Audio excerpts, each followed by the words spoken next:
Okay, this is going to be just a short tutorial on how to use Radar Omega. I am using the Windows version on my PC simply so that you can watch this on a smart TV via YouTube, and you don't have to worry about trying to look at it and then go back to your phone and look at it. You can watch it and use your phone at the same time to follow along. So the first thing we'll talk about is the interface. In the upper right corner on your phone, you'll have a little ball, a little circle with a number count in it. If it is red, that means that you have some sort of a tornado warning or hurricane warning or something. As you can see, it will give you the count: tornado, severe thunderstorm, flash flood, special marine, so forth. And as you can see on the screen, we've got all sorts of labels here. The labels are the radar sites, the different radar sites. So if you're wanting to look at a specific radar site, you can find it in your state or area, or you can turn them off once you've gotten it selected. Let's take a look here at your toolbar, what we've got here. This is our animation play. When you tap this on your phone, it actually shows you an animation in a specific area. When you're using a phone or a tablet, this icon, when you tap it and highlight it, will actually zoom in to the radar closest to your area. This is a screenshot tool. When you tap on it, it will give you the ability to screenshot your current screen and then save it and share it to somebody else if you'd like.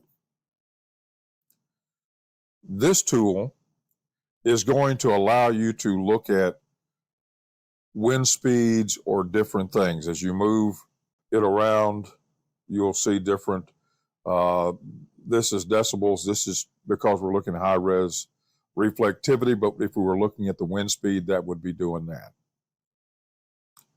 This will take it to full screen.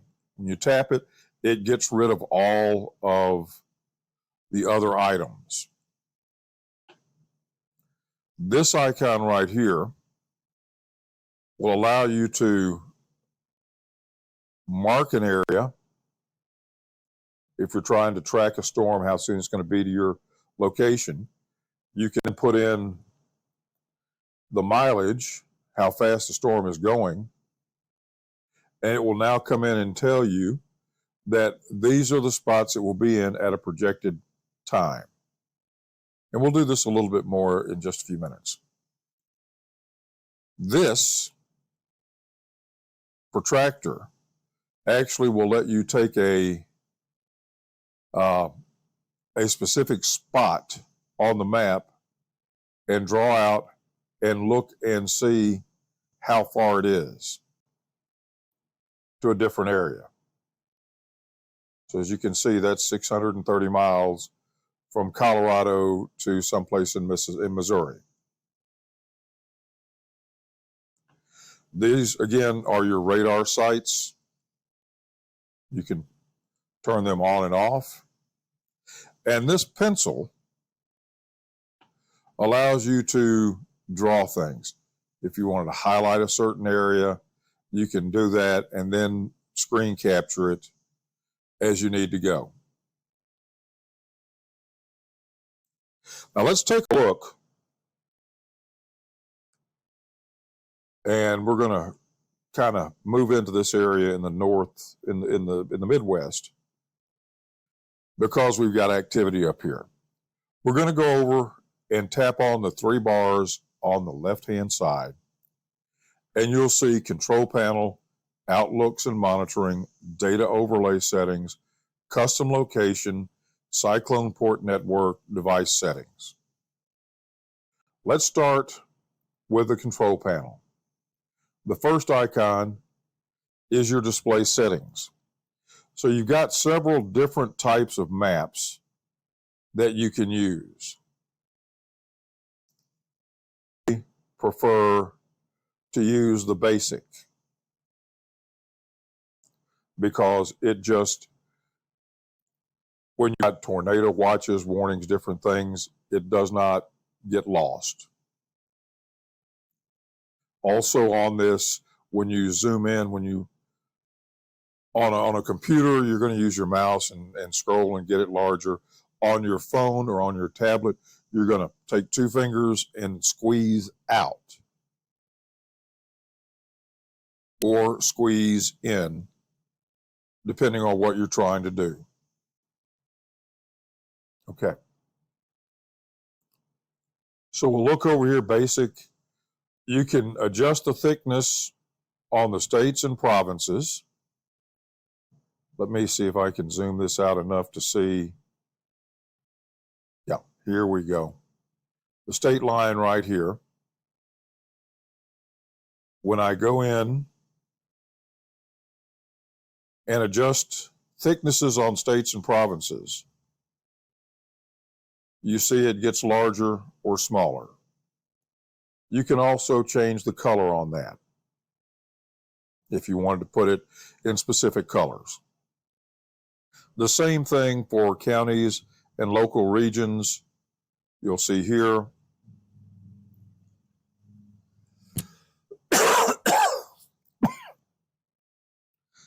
And you can change the colors.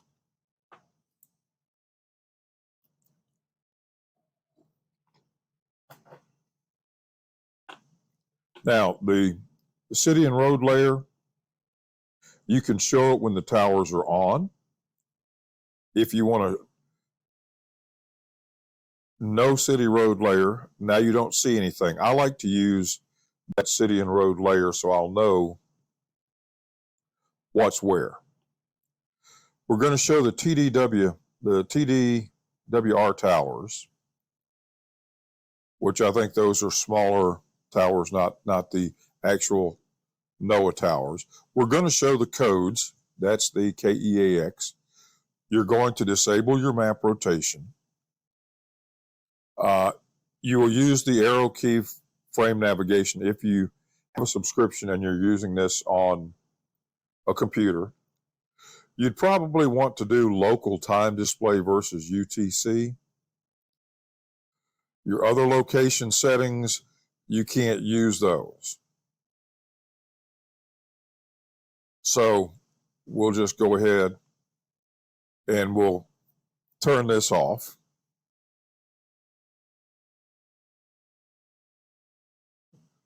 You will see the full screen lock. We'll leave that on. Show your zoom controls. That's so you can tap or whatever. Positional information, the detailed legends, and the map graticules or graticules. I don't know. So that's all you're going to do on your display settings.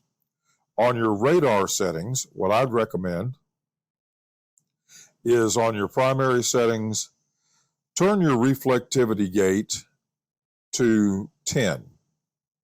Now you're going to say, why is that? Let's zoom in. And you see all of the stuff right here around this storm. If we turn our reflectivity gate around, now you see a bunch of stuff on the outskirts. It may just be false echoes and ground clutter. So I move mine up to 10. As you can see, the more you do, the less ground clutter and all you have. So I like to keep mine at 10. I also like to do the initial track point, the line, the cone of probability, and the time points of how long it's going to take to get to certain spots. I do it in miles per hour, and I also use the alert range and the range ring. Now you're probably saying, what is the range ring? So what we're going to do is we're going to come out here where there's nothing really there's no rain or anything. And I'm going to select this radar right here. This is the range ring. The range ring defaults to 250 miles. If you turn that off, now you'll see there is no ring here. Turn it on, you've got a 250-mile radius, so you know where the storms are. Pretty simple. Your feed settings, I use Radar Omega. It is free. And Allison House, you have to have a subscription for it. The rapid sweep settings, you have to purchase that additionally. And I'm not sure how much that costs, but I don't know that it really makes a difference as far as what you're going to be doing with this. You're not trying to be a meteorologist, and you're not going to stay at a hotel, a Holiday Inn Express tonight. You just want to be able to get some stuff that's pretty accurate. So I would not worry about the radar sweep. The next item is your MRMS settings. Now, again, this is something that just has an amalgamation of all the radar sites in the country. The reflectivity gate, again, I keep it at 10, and I'd rather use imperial than metric because I want to be able to look at it in feet and miles and yards versus meters and centimeters and kilometers. Here's your radar. I just leave follow the sector during playback and new scan audio on. That's your main control panel. Okay. Now the next one, outlooks and monitoring. We'll come back up here where we've got some stuff going on. And I'm going to go to, actually I'm going to select KIND in Indiana because it doesn't automatically go there unless you select an alert or if you pick one. So I'm going to click on KIND, which is in Indianapolis. And now we can see some of our radar tracks. So now I'm going to go to severe weather.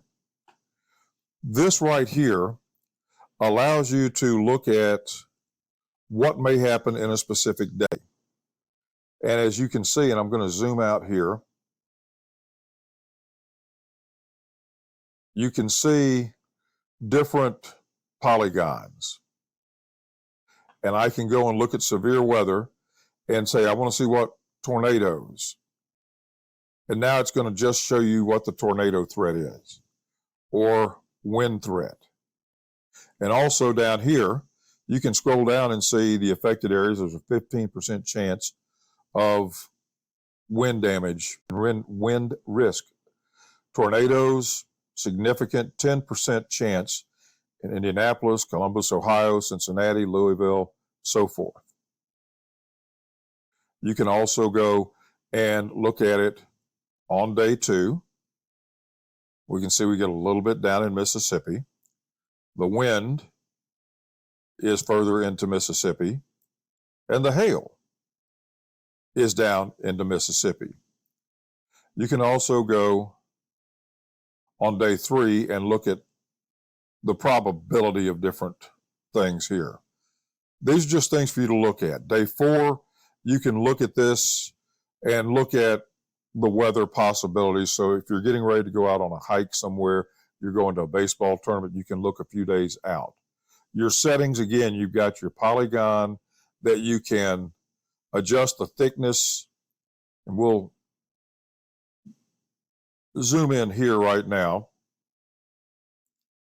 And when I go to settings and I go to border thickness,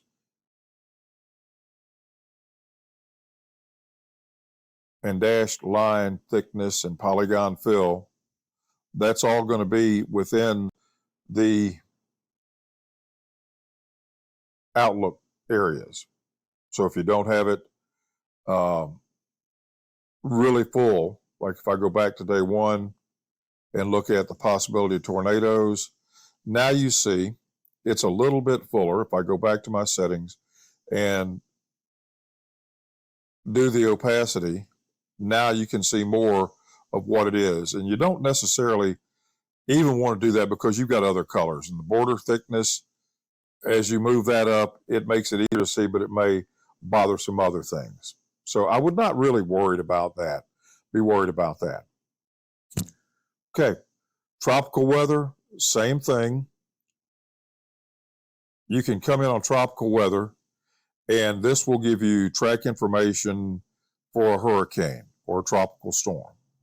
You can turn on the intensity, the cone of possibility, wind probabilities, just different things here. Hydrological outlooks, again, this is going to be like rain. How much rain and water are you going to get in a specific time? So you can look and see if there's a chance of a lot of rain. We'll turn that off. You can turn them on and off just to look ahead. Again, if you're just sitting there trying to look ahead. Fire weather, again, this is going to tell you what your conditions are like. And you can see that out in New Mexico, you've got some problems. You've got a critical risk. And you can click this and it will show you. And you can click out here in this elevated risk and see what they can tell you. So you can use that to get some information. Winter weather, again, we don't have any right now. It works the same way as severe weather, tropical weather. So I'm going to turn my fire weather off. Climatological, again, 6 to 10 days. What have we got coming? That's your temperature in the next 6 to 10 days. You can see where this is going to be 60% chance of temperatures being above normal. And in Santa Fe, you've got normal. And then you've got 33 chance of being above normal. And then normal. So you've got that on your climatological. You can also look at what your precipitation is for the next 6 to 10 days. Let's go look at precipitation the next 3 to 4 weeks. And of course, it's a little bit broader here versus 6 to 10 days. But now if you go in and look and see where the SEC tournament is, this is 50% chance below normal. This is 50% chance above normal. And it's normal in here. If you looked up at the College World Series area, they're 50% chance of being above normal, which could be a problem during the World Series. Now, again, if we look a month out, and again, these are very broad overviews because who knows what's going to happen tomorrow, much less in a month. But in the month, you can see now that in Omaha, it should be normal. And if you scroll down to the south, you can see it's going to be maybe a little bit above normal. In New Mexico, it's going to be below normal. So that's just something you can keep in mind with your climatological.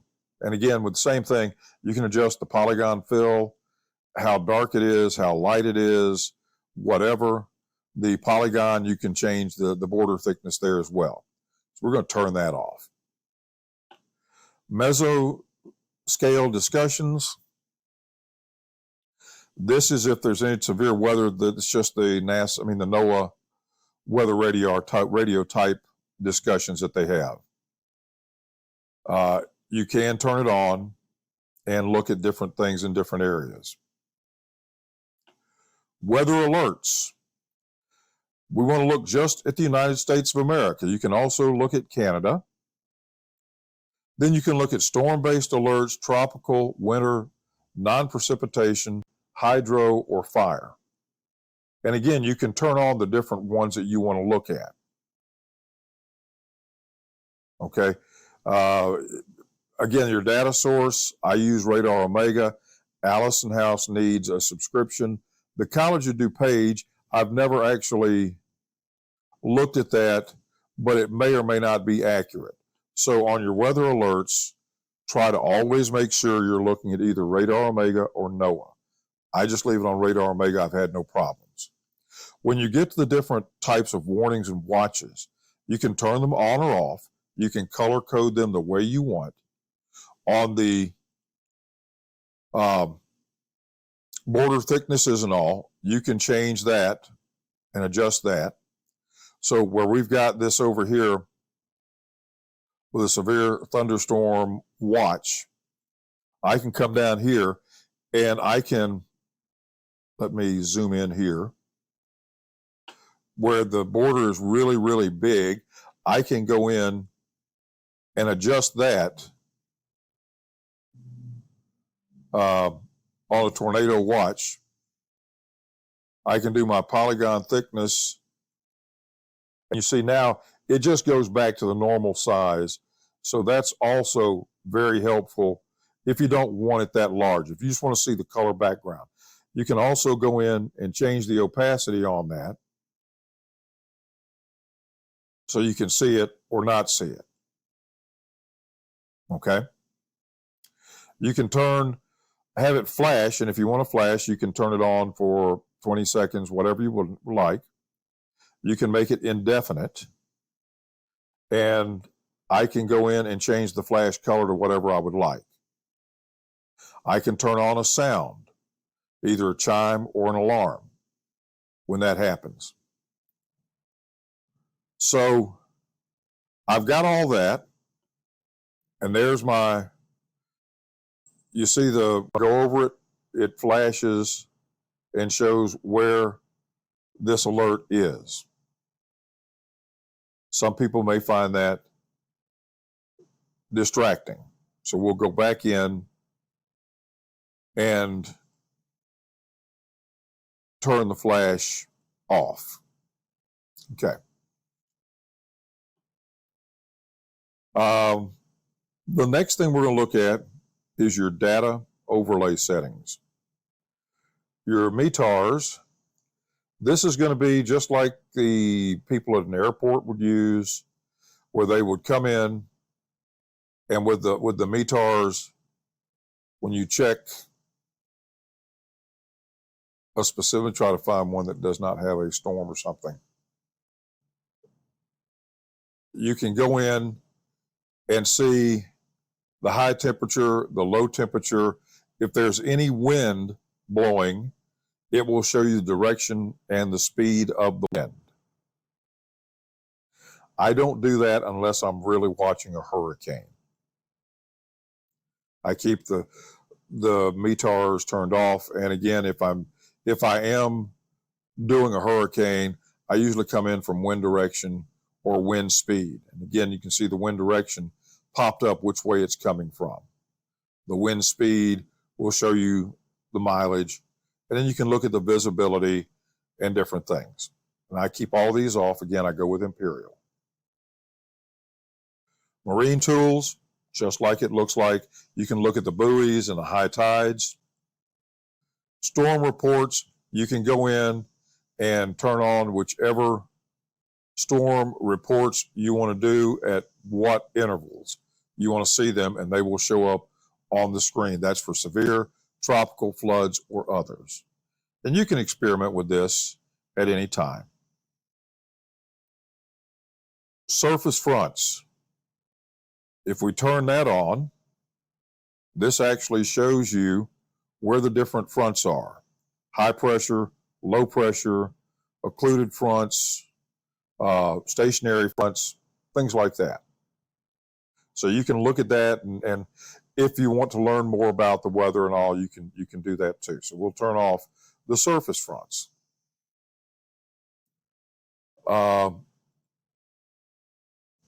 Storm reports we've looked at. Lightning detection, I just leave mine at 1 minute intervals, and lightning animation and different things there.